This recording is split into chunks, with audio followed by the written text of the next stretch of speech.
नमस्कार, आप देख रहे हैं न्यूज फॉर नेशन और मैं हूं प्रियदर्शन। बिहार में कई बाहुबली हैं और कई जब जेल से आज़ाद होते हैं तो वे काफ़ी दमखम भी दिखाते हैं और कई प्रकार के बड़बोले वचन भी बोलते हैं। और आप याद कीजिए शहाबुद्दीन को। शहाबुद्दीन कैसे जब जेल से आज़ाद हुए थे तो जेल से निकलने के बाद शहाबुद्दीन ने बिहार के मुख्यमंत्री नीतीश कुमार को ही निशाने पे ले लिया था और नीतीश कुमार को परिस्थितियों का मुख्यमंत्री बता दिया था। इतना ही नहीं, भागलपुर से सीवान जाने के दौरान जो शहाबुद्दीन थे उनके साथ हजारों गाड़ियों का काफिला चला था। लेकिन आज एक और बाहुबली की जेल से रिहाई हुई है। बात आनंद मोहन की, जो आज सहरसा के जेल से रिहा हुए हैं।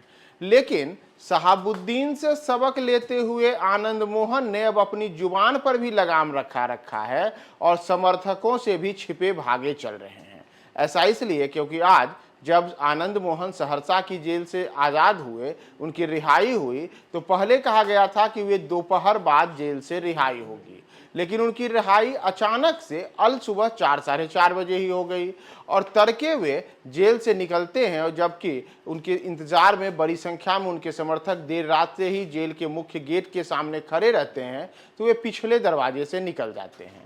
इतना ही नहीं, बाद में यहाँ तक कहा गया कि आनंद मोहन अपने परिजनों से मिलने के लिए अपने गांव जाएंगे, उसके बाद वे विजय जुलूस निकालेंगे और उसके बाद एक जनसभा को भी संबोधित करेंगे। लेकिन आनंद मोहन ने इन तमाम कयासबाजियों को धिक्कार दिया और आनंद मोहन न तो अपने घर में दिखे, न तो किसी जनसभा को संबोधित किया और न ही ऐसा कोई भव्य विजय जुलूस देखने को मिला जिसका इंतजार हर कोई कर रहे थे। यहाँ तक कि अब जेल से रिहाई के बाद आनंद मोहन ने अपनी जुबान भी पूरी तरीके से चुप रखी है। वो कुछ भी बोलने से बच रहे हैं और किसी मीडिया के सामने आने से बिल्कुल पूरी तरीके से वो छुपते हुए हैं, बचे हुए हैं। ऐसा इसलिए माना जा रहा है कि आनंद मोहन जानते हैं कि बिहार में जब बाहुबली बड़बोले हो जाते हैं तो उनका हश्र क्या होता है, और उनका हश्र होता है शहाबुद्दीन वाला।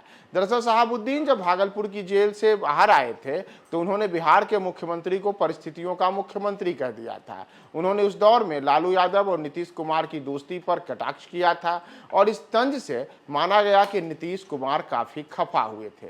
इतना ही नहीं, अपनी बाहुबली जो छवि थी शहाबुद्दीन की, उस छवि को एक बार फिर से जनता के बीच दिखाने के लिए शहाबुद्दीन तब भागलपुर से सीवान तक हजारों गाड़ियों के काफिले के साथ गए थे और पूरे रास्ते में उनके समर्थक जोर शोर से शहाबुद्दीन के जयकारे लगा रहे थे। लेकिन यह सब माना गया कि तत्कालीन सरकार जो थी उसे नागवार गुजरा और उसके बाद शहाबुद्दीन जो जेल से बाहर आए थे, एक बार फिर से उन पर नकेल कसी गई और शहाबुद्दीन को एक बार फिर पकड़ लिया गया।